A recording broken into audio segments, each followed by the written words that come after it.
નાયબ મુખ્યમંત્રી હર્ષ સંઘવીએ અનોખી પહેલ કરી છે। રાજ્યના નાયબ મુખ્યમંત્રી હર્ષ સંઘવી એ બનતાની સાથે જ શુભેચ્છા હોર્ડિંગ નહીં, સેવા તરફ એક અનોખો વળાંક તેમના દ્વારા એ અપીલ કરવામાં આવી। સુરતમાં હર્ષ સંઘવીના શુભેચ્છકોએ એ કર્યું છે દાન। જે રીતના શુભેચ્છકોનો વરસાદ થતો હોય છે, હોર્ડિંગના ખર્ચે 30 જરૂરિયાતમંદોની નેત્ર સર્જરી થાય તેટલું દાન કરવામાં આવ્યું। સ્વામી વિવેકાનંદ નેત્ર મંદિરને મળ્યું છે એ દાન, અને સાથે જે રીતના તેમના દ્વારા એક પોસ્ટ કરવામાં આવી હતી અને આ પોસ્ટ સામે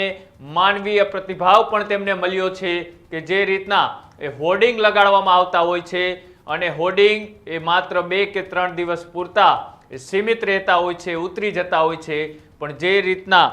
આ એક અનોખી પહેલ કરવામાં આવી છે, આ પહેલથી 30 આંખોની સર્જરી થશે,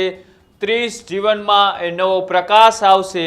અભિવાદન અને શુભેચ્છામાં મારા હોર્ડિંગ ન લગાવવા હર્ષ સંઘવીએ જે અપીલ કરી હતી, સામાજિક સેવાઓ અને જરૂરિયાતમંદ લોકોને મદદ કરવાની પણ તેમના દ્વારા એ પોસ્ટ મારફતે અપીલ કરી હતી અને આ પોસ્ટ જે કરવામાં આવી હતી તેની સામે તેના શુભેચ્છકો અને તેમના એ અભિવાદન કરવા માટે હોર્ડિંગ લગાવનારા જે લોકો હતા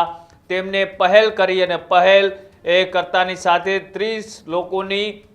નેત્રની સર્જરી થઈ શકે, એટલે કે 30 લોકોને એક નવું જીવન મળી શકે, પોતાના જીવનની અંદર એક નવો પ્રકાશ આવી શકે તેવી પહેલ એ સુરતમાંથી સામે આવી છે।